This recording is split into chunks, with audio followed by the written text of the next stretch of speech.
Since then, he's been training all over the place, a lot of time in New York with the guys at the Danaher Death Squad. You see Ethan Krellinston and Jeremy Skinner, who competed in the main event of our prelims on the card tonight. They're in his corner this evening.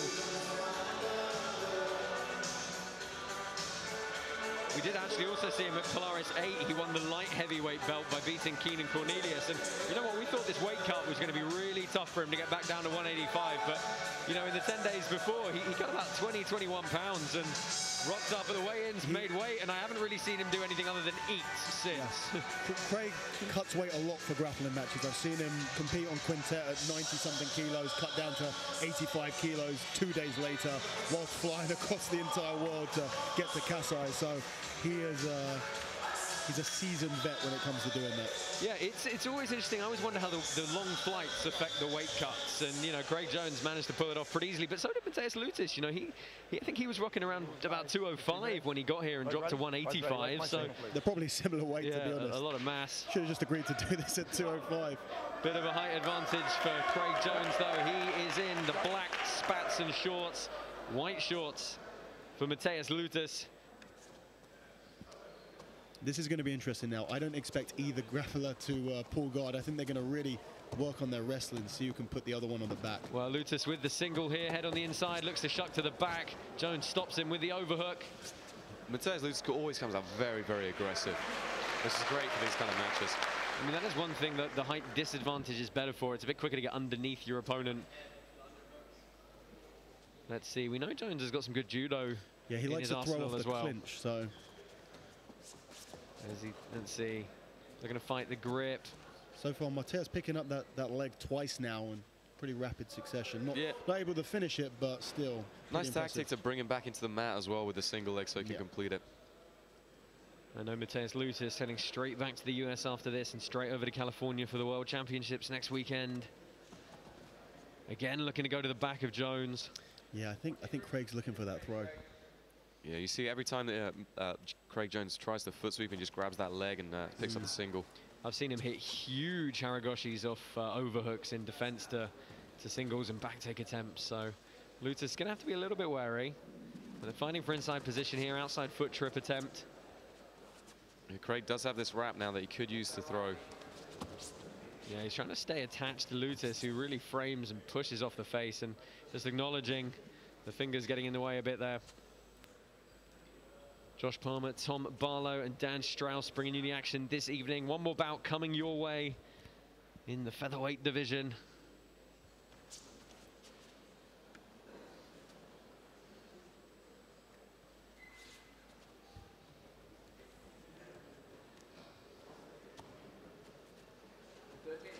Jones looking to play on the feet here, along with Lutes, who again looks for that single. And we discussed this in one of the earlier matches, guys. These kind of tentative feeling out processes that take several minutes, someone still has to win that 5-minute period. Yeah, absolutely. And I think undoubtedly right now, Matheus is up, picking up the leg on 2 occasions, not quite managing to get the takedown, but I'd say that he's been a little bit more successful so far in the stand-up. Yeah, he's definitely doing the more positive work. 12:30 left on the clock here. This is such a contrast to our last fight, which we barely could get a word in without something else happening. Yeah, in case you just tuned in, you just missed a possible match of the night for Ethan Krellinston taking on Ash Williams for the lightweight title, as Lutes looks to break the grip and go on that leg again.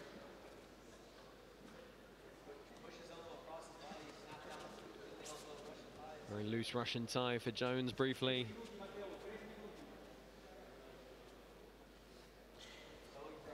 Yeah, Matheus a lot less active in the second half of this first round than he was in the first half. Again, good use of the bounds, though, or out of bounds to reset the position. Yeah, he's being smart when he feels like it's not going his way. Very happy to go right towards the edge and be restarted in the middle. Yeah, Matheus Lutes, when he gets his momentum going, and he is necessary, he's a little bit of a slow starter occasionally, but when he gets his momentum going, it's very hard to stop the onslaught once he feels he can get the guard passing going, get the positional game going. Yeah, I think this is a pretty good strategy from Craig to really slow the match down, play it at his pace, which is a little bit slower than Matheus's. He wants to make it a bit more of a grind.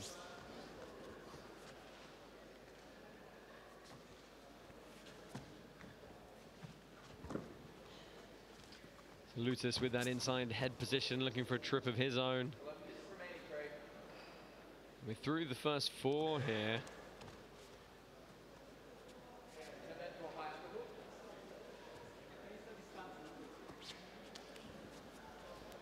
Guys, at the moment you feel Craig has to initiate a takedown attempt from here? Yeah. I feel like anything positive from either competitor could really like cinch up the round. Yeah, literally anything that's a good sequence. Interesting. Oh, Jones sits to guard. Interesting. He has 30 seconds to make a good attempt on something, and he could secure this round. Yeah, absolutely. This is a position we see Craig Jones in so much, though, this Z-guard. But he's got to do it quick if he wants to take this first round. Yeah, I've been wondering how much Matheus Lutes is going to engage in this position. You know, is he going to try and free his legs up a bit to get around the outside? Is he going to sit inside that Z-guard? Yeah, this is just a danger zone when it comes to Craig Jones. You've got to be so careful for him to come underneath and start working those leg entanglements, some of the best in the world. Oh, Lutes looking for an steamer lock briefly. Yeah, he's using a very nice little like knee cut just to slice his leg through and get out of that Z-guard, which is very useful against Craig Jones. I'd have to give the first round to Matheus based on literally the first 60 seconds with 2 pickups of the leg.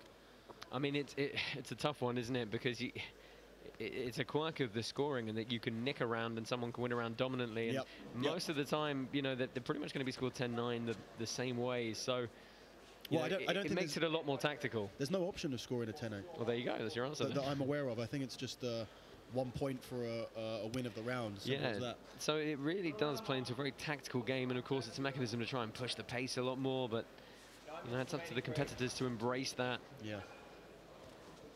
Another steamer lock attempt. Well, that looks a nasty angle. Does look deep. Jones is going to look to invert, go underneath here. Frantically escaping there. And that's what I expect Lutes to do. As soon as there's a hit of a leg, I expect him to disengage, rip out, and run. Run until he's free of that position, and then re-enter on his terms. Yeah, absolutely. It's a great tactic to have, in all honesty. Yeah. But I'd say from the start of this second period, Matheus Lutes looks to be on the top. Okay, Craig is in a very comfortable position now. The heel hook's on. Oh, heel just slips out. Good attack for him, though. Craig uses it to take top position, so that whole first 5 minutes, he didn't want to sit down. He really wanted to try and get Matheus in his back. He felt he was a lot more comfortable on top of Matheus. Finally, he manages to sit down, use the leg lock attack to get the sweep, which so many people don't do, and now he's in a position where he's a lot more comfortable. It was a crazy sweep. I mean, he triangled both legs, it looked like, in order to enter onto that heel hook. And Matheus does a great job of getting back to his feet. He's playing on his terms now. Let's see if Jones pulls guard quickly here. And I've got to say, am I right in thinking Jones was playing on his left side, which is not the way he usually plays his Z-guard? Am I right in thinking that? No, I think most of the time he plays on his left side. I wasn't sure. Yeah, me neither. I can't chime in on that. Yeah, because the entry from Jake Shields was the other side across to the far leg, so... I imagine Craig can probably leg block you from wherever the hell he wants. So I don't think it matters. Can he do it to Matheus Lutes, though? That's what he's got 7 minutes and 26 seconds to find out. Nice. So Z-guard for Jones here, 7 minutes and 15 seconds left. Firmly up in this second period, it has to be said. Referee Ed Ingemel's overseeing the action. Second referee Nick Brooks just offering an extra pair of eyes. It'll be interesting to see how that heel hook attempt of Craig Jones changes Matheus Lutes' attack strategy. He seems to be doing the same thing again. So underhook looks to slide across. He's so good at pulling those legs in together. And he's through on it. Oh, Lutes easily disengages, though. Yeah, really good leg awareness there. Whenever there was almost a bite from Craig Jones, he manages to get the foot on the arse, kick away, pull that leg out, and re-engage on his own terms. I mean, guys are getting so good at controlling the end, like holding onto the foot, controlling the end of that lever, and really stopping the entanglement even getting started. Yeah, so you know, Tom, you were just asking about, is he going to change his passing strategy here? What it looked like he was doing is kind of allowing Craig to re-enter almost that deep half position, and then when he opened the leg to look to roll under for the leg lock, trying to back step out with the leg that is on the inside. Didn't quite work, but at the same time, you know, the leg attack didn't work for Craig there. He's just got such a difficult and dangerous guard to pass. So many people struggle with this. Yeah, it's in stark contrast to his last match we saw in Polaris where he beat Keenan Cornelius. It was Craig Jones trying to pass Cornelius' guard. Yeah, he's looking for that Karatera footlock now. Yeah, I think simply now. Well, there it is. He got this against Boogeyman at Quintet, but a lot longer legs than the stocky, powerful legs of Matheus Lutes. Yeah, Matheus Lutes has got like tree trunks for legs. Yeah. Craig Jones pummeling back on inside again. Lutes stepping around. I'd like to see Lutes trying up the pace on his passing attempts a little bit more. He's so good when he gets the aggression and the pace going.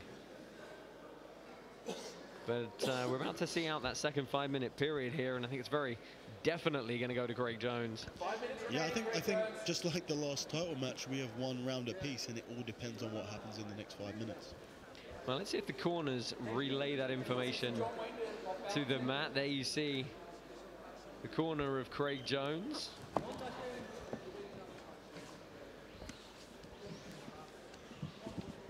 So Jones centers himself back in the mat, touch of hands again. He looks to go back to his Z-guard, quick bit of off-balancing. Lutes is trying to run all the way around the outside. Yeah, I think at this point, a good strategy for Craig would be to try and get that leg entanglement, but be very willing to come on top and use the leg attack to pass the guard. Try and get Matheus in his back and work a slightly different approach than what's happened in the last 5 minutes. Yeah, I really feel like Matheus needs to up the pace a little bit. He's not being very positive in what he's doing. Yeah, there's only so many times you can kind of come in, disengage, go out, come back in, and not have the judges start looking negatively upon it. Do you know what? It's such a difficult riddle to solve. Craig Jones has such a good, but not only, you know, you can have a guard that's very good at retaining and regaining, and a very hard guard to pass, and you can be very dangerous at the leg locks. When you have someone that are both of those things, you just have a very uncomfortable place to exist. Yeah, you see it with guys like Eddie Cummings, don't you? It's hard to get upset with people who have to play a slightly more passive, disengaging game, because at the end of the day, you can't walk straight into it. He's going to get his leg ripped off. I mean, if you think about it, Craig Jones has been playing this type of guard for many, many years. You know, he was triangling people with it back as a purple belt, right? Yeah. This is maybe the first time that Matheus Lutes has encountered someone with such a high-level Z-guard as Craig Jones, or the way that he plays it. And that's an awkward result to solve on the fly. I think Craig Jones actually won No-Gi Worlds as a purple belt in 2015, wasn't it? I believe so, yeah. Oh, bit of inverted guard, possibly quickly from Jones. You know, 3 minutes left in this match. I think it's all to play for in this final round. Any big moves, any big quick steam lock again from Lutes.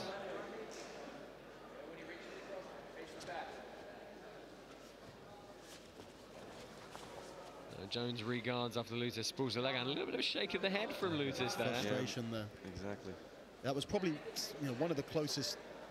It wasn't close, but one of the closest. It wasn't close, he but got it was to get the a guard closest. pass. Yeah. See Matheus just backing out again when Craig tries to go across. This is interesting because this could play into Craig's favor if he can make this work. But if he gets taken down by Matheus, then that's probably going to put him behind on the scorecard. He can't be lazy here, and he can't be flippant about this position either.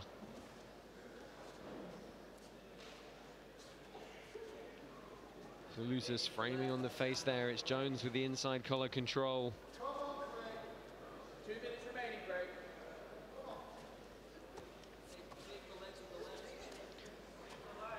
Lutes, I think he's going to look to go searching on that lead leg again.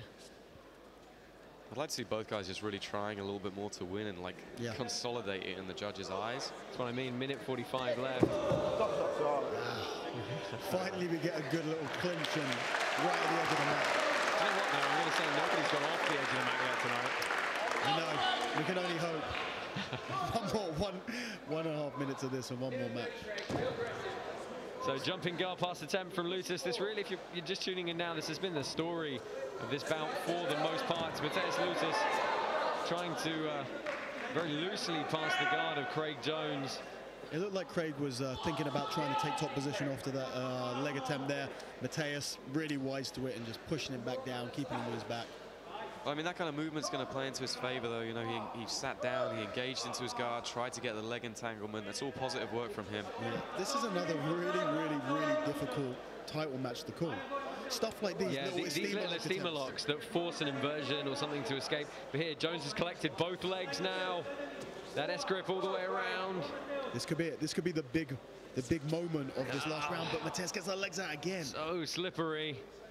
14 minutes of competition so far. You've got to figure getting a hold of anything is going to be tough. 30 seconds on the clock here. Craig's trying to get that Kimura grip. Just couldn't quite cinch it up. Jones again is working. Come back. Oh, that was an opportunity for sure. You know, these things, these little steamer lock attempts, they count. They're useful because they require no risk on your behalf, essentially. A takedown here could secure it. You know, it really is that close. 10 seconds left. Oh man, I feel for our judges. I really do. Yeah, we're going to see some tough calls tonight. That's it. Time is going to expire here in this middleweight title bout. Matheus Lutes versus Craig Jones. We thought it was one apiece going into the final round. No doubt. And that was a fairly static round. Lutes with a couple of his steamer lock attempts, very loose. Jones mostly playing the guard game and trying to threaten. I have a feeling that they're going to give it to Craig for just being in a position where there was the option for more attack. I think he also took it to the position he wanted to be in as well. He tried to play guard. He tried to do those attacks as well. I'm going to abstain from making a decision. Very wise move.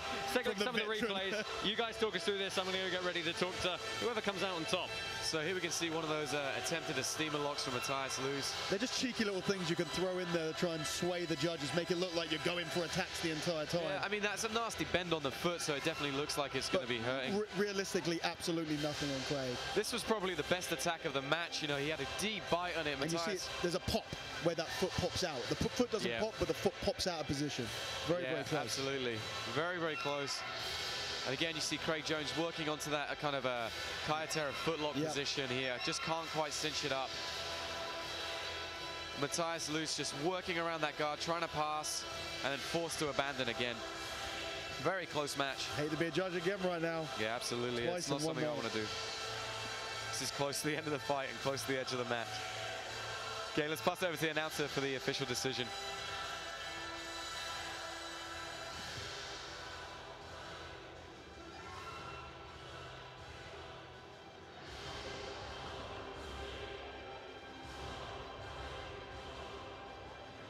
And now, ladies and gentlemen, presenting the championship belt will be Tyrone Sullivan from our sponsor, KASAI. This middleweight action goes the distance, and we go to your judges, declaring your winner by unanimous decision, and still Polaris middleweight champion, Craig Jones.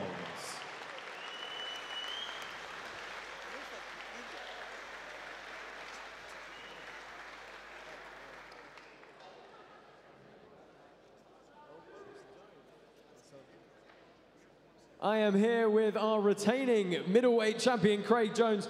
Craig, tough, close fight. Give us your thoughts on that one. Yeah, very tough. Actually, that's the second Matheus from Marcelo Garcia's team I've had to face, and they're both equally unpleasant. You went through the first, almost the first entire 5-minute period standing and wrestling on the feet. Bit of a change of game plan from you coming into this one? Yeah, I was wondering if his biceps were as strong as they look, so I thought I'd test out a bit of wrestling. But obviously neither of us really having much success, so I thought I'd pull. I really thought I had a heel hook on him about halfway through, but he's a crafty man. He slipped out of that. Yeah, you got a really good bite in the second 5-minute period of scoring. Going in towards the end of the bout there, it was getting very close. Were you conscious of how close it could be on the scorecards? Yeah, definitely. I was wondering how they would score the first 5 and the second 5. I thought maybe the second 5 would score well because I got close to the finish. But obviously, Matheus pushed the pace the entire time, so it was very tiring. How was the weight cut for you coming into this one? Because, you know, you've competed at light heavyweight. This was back down at 185. You've had a good time eating since the weigh-ins, I know.